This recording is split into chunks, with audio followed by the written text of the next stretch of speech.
Sometimes you are not in the mood to drink whiskey neat. Sometimes you want a nice cocktail. Sometimes you want a nice whiskey and Coke. And these are 10 bourbons or whiskeys that are great for mixing. Let's get into it.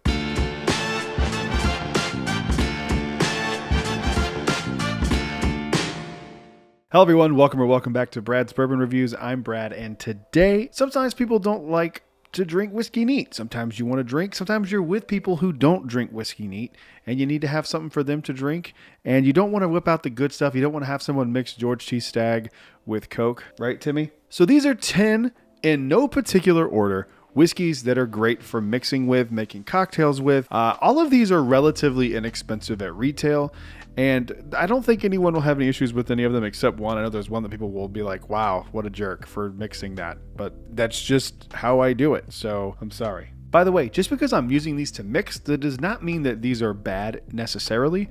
In fact, a lot of these I really like neat also. They just also happen to work with cocktails or with Coke, however you're drinking it.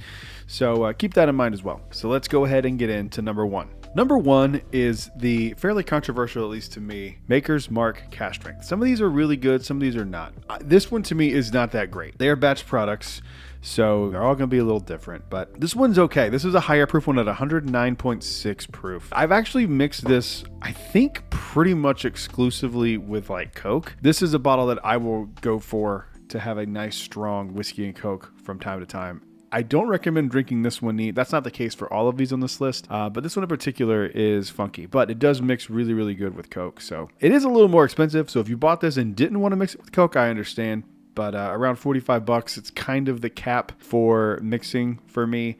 Anything past that, I'm going to probably stick to something cheaper. Number two, the Old Buffalo Trace. This actually works really, really well, specifically in cocktails.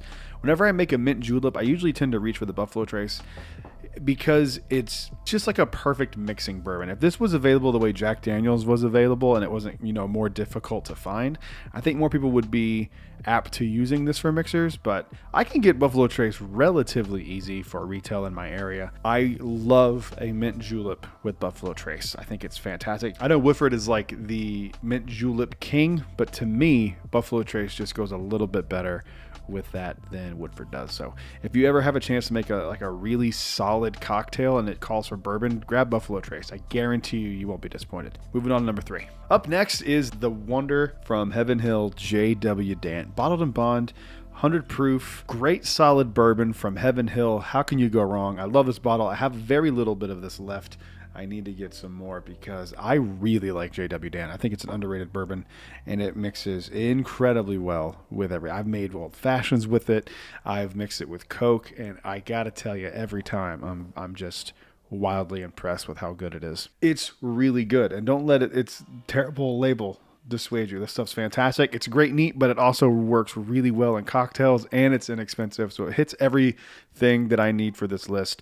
Grab yourself some J.W. Dant. You will not be upset that you did so. Moving on to number four. I think, just looking here, I think this is the most expensive one on this list.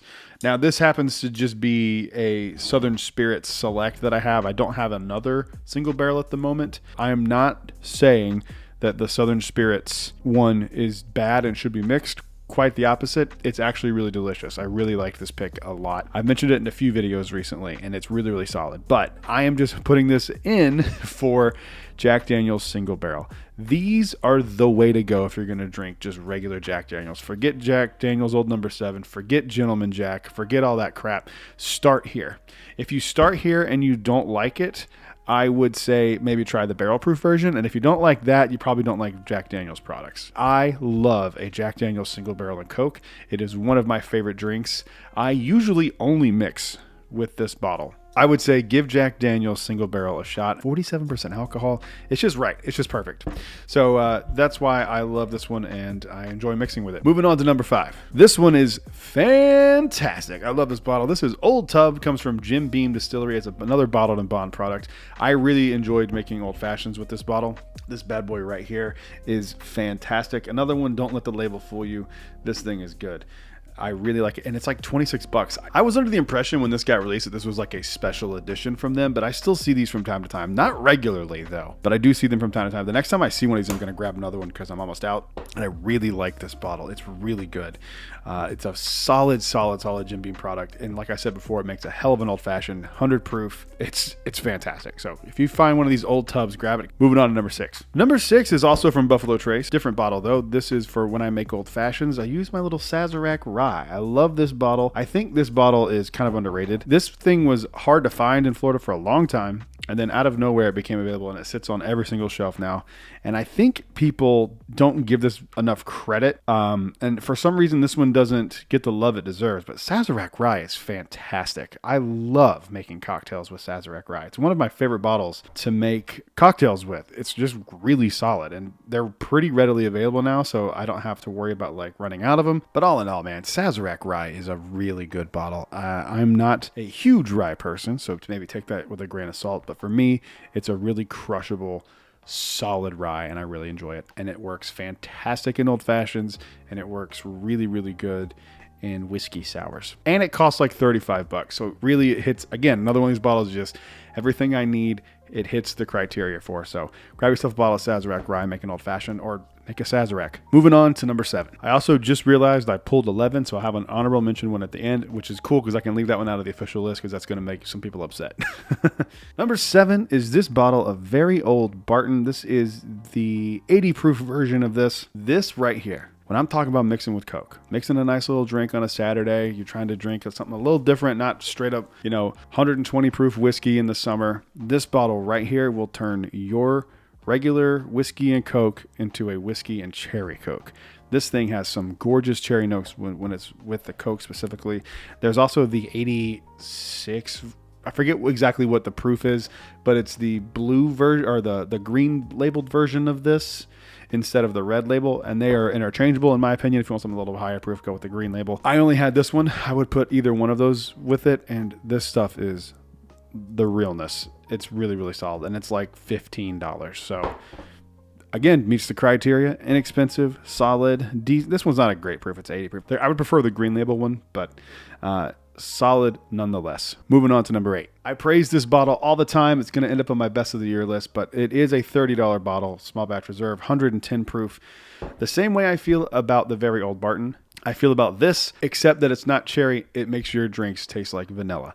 If you have this with Coke, it is going to taste like alcoholic vanilla Coke. And as someone who adores vanilla Coke, say less, I'm here for it. Again, this bottle is perfectly fine on its own, as is every other bottle that I've done a review on. But this one right here in particular is just extra delicious. Higher proof, 110 proof. So it's a solid bottle. Inexpensive, and it just came out this year. So get your hands on the Rebel small batch. It's fantastic. Moving on to number 9. Number 9 is a bottle you may have never even heard of before. I hadn't heard of it until I was in South Carolina. It is produced by Sazerac, so it could come from Buffalo Trace. It has like Buffalo Trace vibes to it when you drink it, but it's a bottle called Big House. This is batch number 4, comes in at 90 proof. I have been drinking this with Coke when I've been drinking whiskey and Cokes lately, and it is really good. It's really fruity. It's got some really nice sweetness to it. It's just a really solid bottle. I do enjoy this one neat, but nowhere near as much as I enjoy it with Coke. I really dig this bottle. It's $20, and I don't think we get this in Florida. At least if we do, I haven't seen it. I only see this in the Carolinas. I don't know exactly where it is, but this one's solid. If you can find it, it's worth $20. Give it a shot. It's $20. Moving on to the last official one, and then we'll have the special one at the end. And I'm so glad my brain can't count to 10, because this would have been number 10, and that would have made some people upset. Number 10 is the Russell's 10-year. I'm a big Russell's fan. You guys saw the Russell's 15 review. Thank you guys for watching that. I really appreciate it. It's a really solid bottle, but the Russell's 10-year is no slouch either. I do tend to mix this one though. It's not something that I love neat necessarily. I don't dislike it, but I don't find myself going for this when I'm wanting to drink something neat. I usually go for like the Rare Breed or one of my Russell store picks. They're just a little bit better. But the Russell's 10-year is like what, 35, 40 bucks. So it's a little pricey to be mixing with, but I honestly think it's pretty solid. So let's move on to the honorable mention here. And the honorable mention that I think will upset some people, Eagle Rare. I tend to mix Eagle Rare now almost exclusively. I still will drink it neat from time to time, but if you've never had an Eagle Rare and Coke, highly recommend it. This is a $30 bottle. That's what the retail is. I get it at Walmart for 28 bucks. That's the retail. So it's not an expensive bottle. I'm not wasting expensive bottles. If you're buying an Eagle Rare for $110, you're getting ripped off. Don't do that. It is a bottle that is tended to be a light, easy drinker, and that's what I do. I mix it with Coke, and I get a nice little cherry Coke. I get cherry cola notes on this as it is, so it just kind of doubles those down for me, and I really, really like it in cocktails. And an Eagle Rare Old Fashioned is one of the best cocktails you can make yourself. So if you've got a bottle or two, or if you don't mind using some of it, try it in a Old Fashioned. I'm telling you, you're going to love it. Thank you guys for watching. I will see you on the next one. Until then, cheers.